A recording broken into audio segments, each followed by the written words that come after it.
Қайырлы күн достар. Бүгін біз сіздермен қазақтың ұмыт болып бара жатқан ұлттық тағамы әсіпті әзірлейтін боламыз. Ол үшін бауырды және де картошканы, пиязды мясорубкадан өткізіп аламыз. Осылай жақсылап араластырамыз.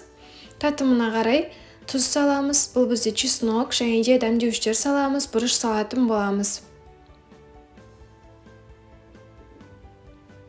Барлығын жақсылап араластырамыз. Тұз салып жатырмыз. Дәміне қарай саласыздар. Енді бұған мясорубкадан өткен сәбіз саламыз. Морковь яғни. Және де бұл бізде күріш. Күрішті бір осылай бұқтырып алып суын төгіп тастаймыз. Мынау бізде екінші құйылған суымыз. Міне осылай жақсылап араластырамыз.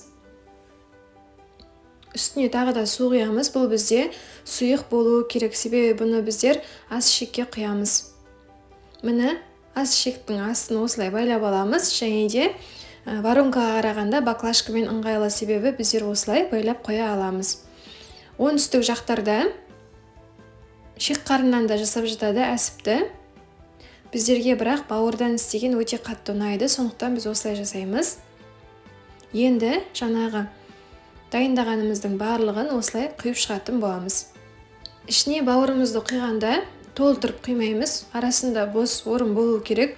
Себебі соңырақ мантоваркаға пісірген уақытта ішіндегі күрішіміз, бауырымыз піскеннен кейін үлкейеді. Сол уақытта жарылып кетпес үшін ішіне толтырмай қоямыз.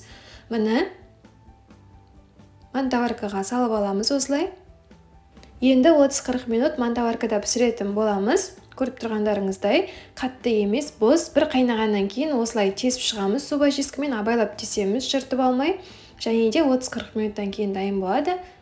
Өте дәмді болып шығады, міндетті түрде істеп көріңіздер. Бұл қазақтың ұмыт қалып бара жатқан ұлттық тағамы.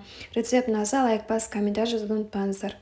Және де достар, біздің магазинге тіркелуді ұмытпаңыздар. Мужской және де парный киім сататын Нурин Уральск магазині барлық жерге доставка бар. Үнемі конкурстар өткізіліп тұрады, бағалары тиімді, качество өте жоғары. Сондықтан міндетті түрде тіркеліп алыңыздар. Біз сіздерді сол жақта күтетін боламыз.